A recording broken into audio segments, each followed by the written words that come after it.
햇살이 따스히 내리는 어느 날 아름다운 여인의 웃음소리가 들려온다. 남편 도미와 아내는 한가로이 꽃나들이를 하며 행복한 시간을 보내고 있다. 그때 그들을 지켜보던 이가 있었다. 시간이 흘러 어느 날 궁에서는 색을 밝히기를 좋아하던 왕은 궁에 있는 여인은 식상하여 눈에 들어오지 않던 터라 무료함을 느끼던 어느 날 한 신하가 왕에게 다가와 드릴 말씀이 있다며 뵙기를 청하였다. 전하, 지고지순하고 너무나 아름다운 여인이 있다옵니다. 그 남편 도미는 어려운 이들과 공경에 처한 일에는 앞장서서 돕는 의리가 있는 자라 합니다. 라고 신하가 왕에게 고했다. 왕은 이 부부에 대한 호기심과 아름다운 여인을 차지하고 싶은 욕망으로 사로잡혀 버린다. 왕은 도미를 변방으로 내쳐서 멀리 보내버리고 여인을 찾아가려 했으나 그러나 왕인지라 그 체면은 있어야 하기에 한 신하를 왕처럼 꾸며서 도미의 처가 있는 집으로 보냈다. 왕의 행색을 한 가짜 왕은 내가 너의 아름다움을 듣고 그리워한 지 오랜 세월이 되었는데 이번에 도미와 내기 장기를 두어 내가 이겼노라. 그리하여 너를 궁궐로 데려갈 것이다. 그러하니 오늘 밤 내 수청을 들라 하고 가짜 왕은 말했다. 하지만 도미의 처는 왕께서 거짓을 말할 리 없사오니 제가 어찌 명을 따르지 않을 수 있겠나이까. 한 가지 청이 있사온데 먼저 방에 들어가 계시오면 옷을 갈아입고 처소를 찾아뵙겠나이다. 라며 가짜 왕을 방으로 안내한 후 계집종을 자신처럼 꾸며서 왕을 대신한 신하 가짜 왕과 하룻밤을 지내게 했다. 그러나 몇 달이 지나 이러한 일이 게르왕에게 들키고 말았다. 뭐라? 계집종을 들여보내 시중 들게 했단 말인가? 이 사실을 한 왕은 화가 머리 끝까지 올라 도미에게 누명을 씌워 두 눈을 뽑아버리고 송파강에 배를 띄워 멀리 보냈다. 왕은 도미처를 너무나 갖고 싶은 욕망에 사로잡혀 도미의 처를 궁궐로 불러 말했다. 도미가 중한 죄를 지어 중한 벌을 받았다. 그러니 궁궐로 들어와 궁인이 되라. 며 왕은 명했다.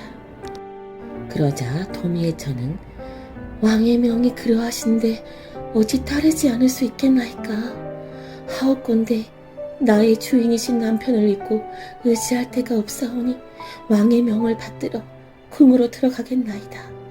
그러나 갑자기 불려왔기에 집으로 가서 몸 단장과 필요한 짐을 챙겨서 다시 입궁하겠나이다.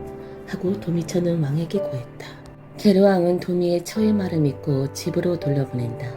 하지만 도미의 처는 집으로 가지 않고 남편이 떠나간 송파강으로 가 목 놓아 울며 남편을 부르며 찾아다녔다. 한참을 찾다 보니 멀리서 작은 배가 오면서 도미의 처가 있는 곳에 멈추는 것이 아닌가. 도미처는 그 배를 타고 송파강을 건넜다. 건너서 보니 한 사내가 누워있는 것이 보였다. 다가가 살펴보니 도미가 온몸에 상처투성이로 두 눈까지 잃어버린 상태로 누워있었다. 도미처는 서방님, 이게 어찌 된 일인가요? 서방님. 울면서 가슴에 귀를 대고 숨을 쉬는지 살펴보았다. 다행히 숨은 붙어 있었다. 이때 도미도 깨어나 아내를 보고 서로 부둥켜 울었다. 부인, 나는 괜찮소. 이렇게 부인이 내 곁에 있지 않소. 라며 도미가 아내에게 말했다. 도미의 처는 살아계셔서 정말 다행입니다, 서방님. 이라며 말했다. 이들은 몸을 추스려 배를 타고 고구려 땅으로 들어가 한 마을에서 남은 생을 살았다고 전해져 온다. 신라 진평왕 때의 사랑 이야기입니다. 율리라는 마을에 마음씨 착하고 아름다운 서신녀란 아가씨가 살았다. 가난한 살림에 홀아버지를 모시고 살았지만 늘 부지런히 일하여 아버지를 봉양했다. 그래서 마을 사람들은 그런 서신녀를 칭찬했다. 그러던 어느 날 돈 있는 거 있으면 그거 좀 다 내놔 보거라. 아버지, 제게 돈이 어디 있겠어요. 하루 벌어 겨우 입에 풀칠하는데 돈이 있을 리가 없지요, 아버지. 하고 아버지에게 말했다. 너는 맨날 돈 없다 징징대느냐? 하고 아버지가 말했다. 그렇게 아버지는 매일 노름에 술에 빠져 사는 남봉꾼이었다. 그러던 어느 날 갑자기 서신여의 집에 군인들이 들이닥치더니 서신여 아버지도 군대를 가야 한다고 말했다. 노른빛을 갚지 못해 군역을 살야 한다며 아버지를 데리러 온 것이다. 서신여는 하늘이 무너진 듯 눈앞이 캄캄했다. 아버지는 나이도 많고 늙어 그 힘든 일을 어찌 견뎌내실지 서신여는 걱정이었다. 그때 서신여와 아버지의 모습을 지켜보던 젊은이가 있었다. 젊은이는 바로 이웃 마을에 사는 가실이었다. 가실은 오래전부터 마음에 서신여를 사모하여 이렇게 가끔 멀리서 지켜보기만 하고 용기내어 서신여에게 말을 건네지 못했다. 오랜만에 찾아간 서신여에서 벌어진 일을 보고 서신여의 슬픔을 모른 척할 수가 없었다. 그래서 아버지 대신 자신이 군대를 가겠다고 말을 했다. 서신여의 아버지는 가실의 말에 선뜻 바로 이 사람이 나 대신 군역 살 거요! 하며 가실의 일을 군인들에게 넘기려 말했다. 서신여는 안 돼요! 그럴 순 없습니다! 하고 뛰면서 말려보았지만 소용이 없었다. 가실은 내가 서신여와 혼인할 사람이라며 아버지 대신 군역을 가겠다며 말했다. 바로 그때 서신여의 아버지는 그래? 오랫동안 우리 딸을 사모했다니. 그렇구나. 이참에 부부의 인연을 맺는 것이 어떻겠느냐? 그러면 가족이 되니 군역에 나 대신 가도 되지 않겠소? 하며 군인들을 설득했다. 그렇게 가실이 군역을 가게 되었다. 아버지는 그럼 먼저 혼례를 치르고 군역 가면 되겠네 하고 말하였다. 서신여는 고개를 저으면서 군역을 살고 돌아와서 혼인을 해도 늦지 않으니 나중에 가실님이 돌아오시면 혼례를 치르겠습니다 하고 말했다. 그리고 서신여는 거울을 꺼내 반쪽으로 쪼개어 가실에게 건네며 가실님, 제 마음의 표시이니 가실님 돌아오시는 날 맞추어 보기로 해요. 가실도 떠나는 날 자신의 말을 서신여에게 맡기면서 자신이 돌아올 때까지 잘 부탁한다고 하고 서신여도 가실에게 거울을 꼭 간직하라고 했다. 하지만 가실님이 떠나고 3년이 지나도 돌아오지 않고 흉흉한 소문만 들려왔다. 국경 너머에는 매일 싸움이 벌어져서 죽어나가는 사람이 헤아릴 수도 없이 많다는 소문이 돌 때마다 품속에서 거울을 꺼내 마음을 다졌다. 가실님, 제발 몸성이 돌아오세요. 나의 이 간절한 마음을 바람에 실어 가실님에게 닿았으면 좋겠어요. 라며 서신여는 가실님을 그리워하며 눈물을 흘리며 또 빌고 또 빌었다. 하지만 6년이 지나도 가실이 돌아오지 않자 서신여의 아버지는 가실은 죽은 사람이니 더는 기다리지 말고 다른 사람과 혼인을 하라고 낮에까지 덜컥 받아왔다. 서신여는 가실을 생각하면 이럴 수 없다 하며 죽으면 죽었지 시집을 가지 않겠다고 도망을 갔지만 마을 사람들에게 붙잡히고 말았다. 하지만 혼례를 치르는 날이 점점 다가오고 정혼할 사람은 알고 보니 이미 혼인을 하여 아내와 자녀들이 있는 사람이었다. 알고 보니 이번에도 아버지는 노릇빛 때문에 서신여를 첩으로 팔아버린 것이었다. 여보게, 돈은 제대로 쳐준 거겠지? 아이고, 여부가 있겠습니까? 따님은 확실히 저에게 줄 거죠? 암만 걱정 말게 혼례 준비나 잘하게나. 서신여는 너무나 기가 막혔다. 가실님은 아버지 노름빛 때문에 군역에 가고 나는 첩으로 팔려가는구나. 가실님이 돌아와 이 허망함을 어찌하게 할까 하며 서신여는 슬픔과 그리움과 팔려갈 신세에 놓인 자신이 슬퍼 울었다. 혼례식 날 아침이 밝아왔다. 분주하게 음식을 만들고 손님들이 하나둘씩 모여들기 시작했다. 그런데 갑자기 서신여의 집에 뼈만 앙상한 몸에 누덕누덕 기운 옷을 입은 한 사내가 들어서는 것이 아닌가. 사람들은 음식을 얻어 먹으러 온 거지라고 생각했다. 아무도 가실이라고 생각 못했다. 가실은 비척비척 서신여에게 다가와 품속에 거울 조각을 꺼내 보였다. 처음에는 서신여도 가실님인지 알아보지 못했다. 그러나 서신여도 품속에 거울을 꺼내 둘을 갖다 대니 하나로 딱 맞는 것이 아닌가. 가실은 너무 늦게 와서 미안하오 말 못할 사정이 있었소 라고 말했다. 그리고 가실은 3년을 군역했지만 전쟁 때문에 돌아오지 못해 6년을 군역을 살게 되었다며 기다리고 있을 설신녀를 생각하면 그리울 때마다 마음이 아파 거울을 보며 견뎌내었다고 말했다. 가실님, 이렇게 살아서 돌아와 주시니 얼마나 기쁜지요. 그런데 이날 정혼하려 했던 남자가 갑자기 나서며 설신녀는 나와 혼인할 사람인데 당신 누구요? 라며 따지기 시작했다. 그때 가실님은 나는 이미 6년 전에 혼인을 약속하고 사랑의 증표까지 나눠 가진 사유요. 그러니 내가 정혼자요. 라며 말했다. 뭐 이런 일이 다 있나 하며 아버지에게 이렇게 된 이상 내가 준 돈은 도로 내놓으시오 하며 아버지와 크게 다투며 서로 싸우며 밖으로 나갔다. 그렇게 마을 사람들도 가실님과 설신녀의 지고지순한 애틋한 사랑을 보며 감동하여 혼례를 치를 수 있도록 도와줬다. 차디찬 바람이 불어오는 겨울바람만큼 태종에 대한 소문은 피눈물도 없는 왕으로 알려졌다. 태종 이방원은 이복 동생이었던 세자방석을 죽이고 방석을 세자로 세웠던 신하들도 죽였다. 그렇게 피로 물든 왕자의 난이 끝나자 이방원은 형인 정종을 왕으로 세웠다. 정종은 왕이 되었지만 항상 이방원의 눈치를 보며 언젠가는 이방원이 자기를 죽일 것이라는 불안감으로 살았다. 정종의 부인 정원왕후는 전하, 늘 이렇게 죽음을 느끼며 살기보다는 하루빨리 임금의 자리를 동생에게 넘기시고 마음 편히 지내십시오. 그게 낫겠소 하며 말했다. 그 이후 정종은 왕에 오른 지 2년 만에 왕의 자리를 이방원에게 항의했다. 태종이 왕이 된 후에는 더욱 난폭해져서 더 강한 힘을 갖기 위해 자신의 부인 왕후의 가족들을 죽이는 것을 서슴지 않았다.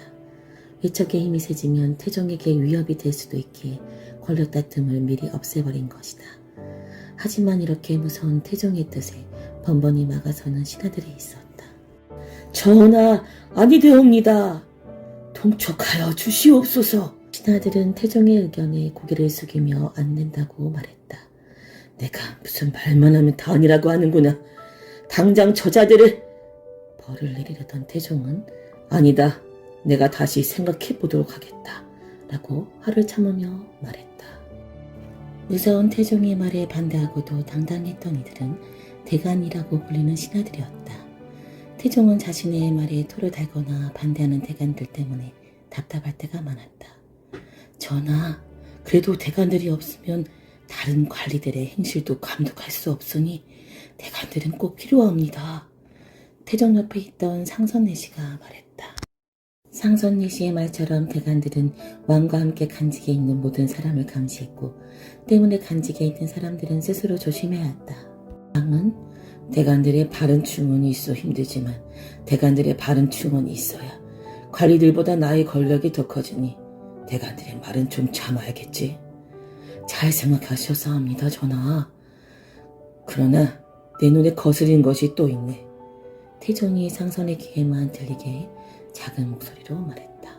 그러고도 불안한지 주위를 연신 돌아보았다. 태종은 사냥을 무척 좋아했다.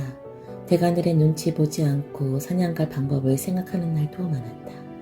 드넓은 평화를 달리며 자란 태종은 궁이 답답해 죽을 지경이었다. 태종은 얼른 짐을 꾸려 궁을 나섰다.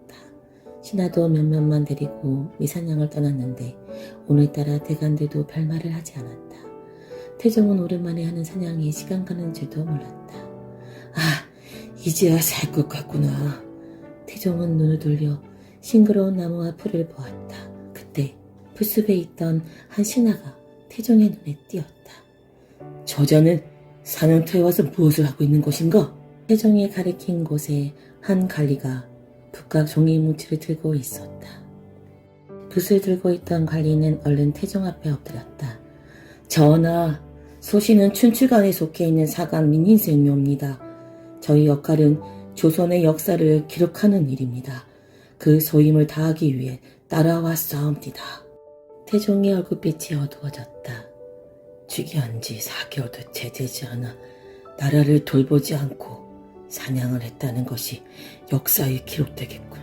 예, 태종은 민인생의 손이 두려워 마음속으로만 생각했다. 전하, 사관의 직책은 매우 중하옵니다. 원컨대 더는 묻지 말아 주소서. 태종 옆에 있던 이숙번이 태종 앞에 나와 고개를 숙이며 말했다. 알겠다. 물러가게나. 태종은 화가나 상기된 얼굴을 숨기며 말에 올랐다. 태종이 자리를 떠나자 조용히 일어난 민인생은 다시 바위를 책상 삼아 글을 썼다.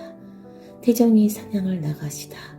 사냥터에서 사간 민인생에게 누구냐 물으시다.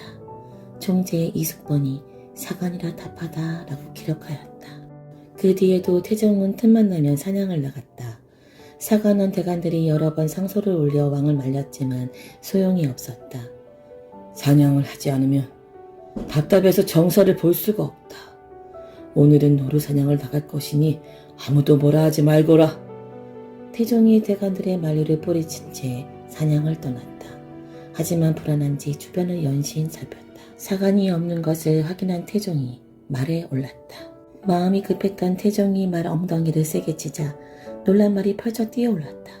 고삐를 느슨하게 잡고 있던 태종은 그만 말에서 떨어지고 말았다. 놀란 신하들이 태종의 곁으로 모였다. 전하, 괜찮으십니까? 태종은 육신거리는 다리를 붙잡고 주위를 둘러보았다. 아, 이 일이 역사에 기록된다면 후손들이 내가 나란히는 뒤로 하고 노루사냥을 가서는 말에 떨어지기까지 했다고 생각하겠지. 태종이 신하들을 가까이로 불렀다. 이 일을 사관이 모르게 하게. 네, 명 받들겠사옵니다. 신하들이 한 목소리로 답했다. 그때 나무 뒤에 숨어 왕을 지켜보던 민인생의 손이 움직였다. 태종께서 노루사냥에 나갔다가 말에서 떨어지시다. 이 일을 사관이 모르게 하라고 명하시다. 이렇게 사관 민인생은 기록하였다. 어느 날 흥겨운 잔치 소식이 춘추관에까지 들려왔다. 오늘 연청에서 공신들을 위한 잔치가 열린다던데? 한 사관이 흥분된 목소리로 이야기를 전했다. 그래? 그렇다면 사관이 가서 기록해야지. 사관 홍려관이 자리에서 벌떡 일어나 잔치가 열리는 연청으로 향했다. 홍려관이 연청문을 지나려고 할 때였다. 아니, 사관이 왜 잔치에 오는가? 썩 물러가게. 문을 막아선 사람은 공신 심기령이었다. 심기령은 태종이 왕이 되기 전부터 함께하던 사람으로 태종이 아끼는 신하였다. 대감, 저는 사관으로 모든 일을 보고 기록할 의무가 있음. 심기령은 홍려관이 말을 다 마치기도 전에 그의 뺨을 세게 쳤다. 썩 물러가렸다. 홍려관은 무거진 뺨을 쥐고 잔치에서 물러날 수밖에 없었다. 다음 날 홍려관이 속해 있는 춘추관에서 심기령의 잘못된 행동을 지적하는 글을 써 사헌부에 넘겼다. 사관들의 손도 바빴다. 사관 홍려관이 잔치가 열리는 연청에 들어가다 공신 심기령에게 매를 맞고 쫓겨났다. 이렇게 사관들은 이 사건을 꼼꼼하게 기록해 역사에 남겼다. 바른 말을 할 수 없게 만드는 것은 나라를 망치는 일이라 생각했기 때문이었다. 몇 가지 맞았지만 홍려관은 물러서지 않았다. 왕의 일상을 기록해두면 후에 백성들에게 소중한 기록이 될 거라 믿었다. 홍려관은 왕의 일상을 기록하기 위해 편전에도 들어갔다. 편전 뜰 앞에 있는 내시들이 지키고 서 있었다. 사초를 기록하기 위해 왔습니다. 전하께 여쭤봐 주시지요. 내시가 얼른 태종이 있는 편전으로 달려갔다. 홍려관은 가지고 간 붓과 종이를 다시 꼭 쥐었다. 얼마 뒤 달려갔던 내시가 돌아왔다. 홍려관은 반가운 마음으로 물었다. 무엇을 하시던가요? 내시는 말없이 고개를 가로짓고는 홍려관을 밀어내고 문을 굳게 닫아버렸다. 사관이 떠났다는 말을 들은 태종은 한숨을 쉬며 말했다. 이곳은 내가 편하게 쉬는 곳이다. 이곳에는 사관이 들어오지 못하게 하라. 승지들이 승정원 일기를 기록하고 있는데 사관까지 와서 기록할 필요가 있겠는가? 앞으로 사관들은 얼씬도 하지 못하게 하라. 사관들이 적은 사초는 왕도 볼 수 없었다. 왕이 힘을 이용해 사초를 바꾸게 되면 역사가 왕의 마음대로 기록되기 때문이었다. 때문에 왕이 죽은 뒤에야 사초를 모아 역사서를 만들었다. 태종은 자기도 모르는 자신의 기록이 남는 것이 두려워 사관들을 미워했던 것이다. 한편 홍려광이 쫓겨났다는 소식을 들은 민인생은 화를 냈다.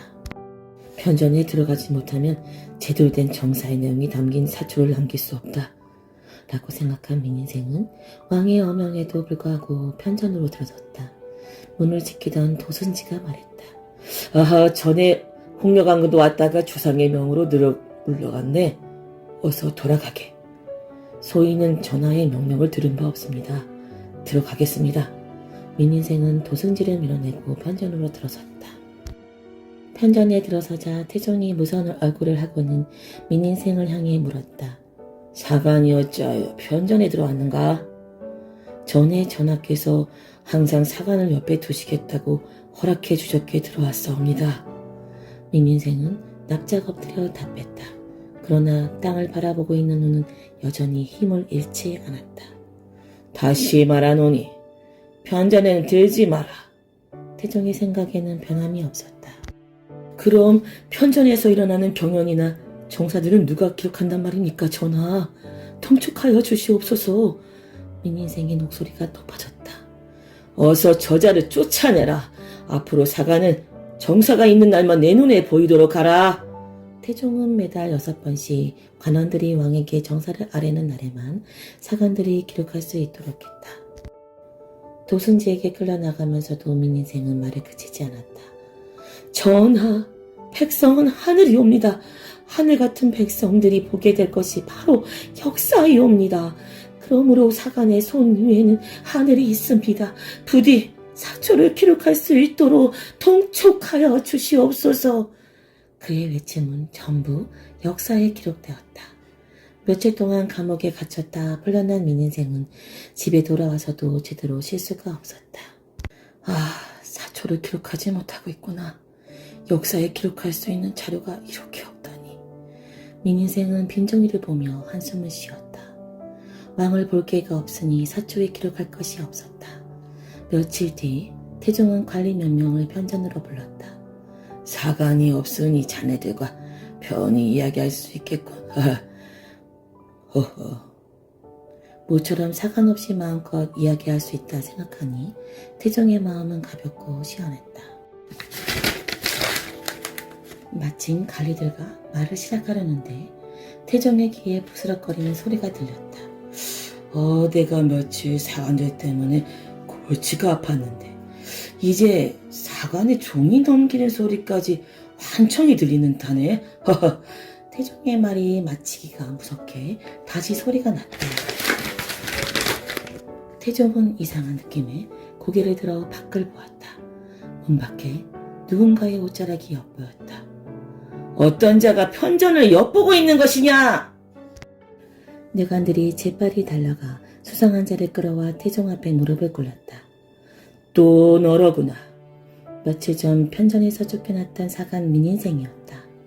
태종이 편전에 들어가지 못하게 하니 이렇게라도 왕의 일거수일투족을 기록하려고 했던 것이다. 전하, 소인은 전하의 모든 것을 기록하여 후세에 남기고자 하였사옵니다. 사초를 기록하도록 허락하여 주시옵소서. 민인생이 간절한 목소리로 말했다. 그러나 신하들은 아니되옵니다. 이자는 법도에 어긋난 일을 했사옵니다. 언제 또 이렇게 다시 몰래 들어올지 모르오니 멀리 귀양을 보내심이 좋을 듯하옵니다. 신하들은 한 목소리로 민인생을 귀양 보내야 한다고 주장했다. 모든 것을 기록하려는 민인생은 왕뿐 아니라 관리들에게도 눈에 가시였던 것이다. 민인생을 당장 귀양 보내 내 눈에 띄지 않게 하라. 그리고 이제부터 사관은 정해진 날에만 궁에 들어올 수 있도록 하라. 태종은 도순지에게 왕령을 내려 민인생을 유배 보냈다. 민인생은 유배를 떠나기 전 떨리는 손으로 마지막 기록을 남겼다. 7월 11일 임금께서 사관 민인생을 귀양 보내시다 라고 남겼다. 홍려광과 민인생의 저항은 고스란히 후배 사관들에게 전해졌다. 그 뒤로도 사관 치사유는 편전의 뜰에 몰래 들어가기도 하고 상소를 올려 역사를 기록하게 해달라 정했다. 사관이 듣고 기록하는 수밖에 없었기 때문에 사관들은 당장 기록해두지 않으면 역사의 한 부분이 사라진다는 것을 잘 알고 있었다. 그래서 목숨을 걸고 왕이 있는 편전에 들어갔던 것이다. 몇 년 뒤 사관원 대관들의 끊임없는 요구로 다시 사관들이 편전에 들 수 있게 되었다. 다시 편전에 들어온 사관들은 다시 손을 바삐 움직였다. 태종은 한숨을 쉬며 어떻게 하면 더 훌륭한 왕으로 역사에 남을 수 있을지 다시 한번 고민했다. 사관들의 노력 덕분에 조선 왕조실록이라는 역사 기록이 고스란히 남겨졌다. 조선 왕조실록에는 1392년부터 1863년까지 조선 왕조의 역사가 고스란히 담겨있다. 무려 888권이나 된다.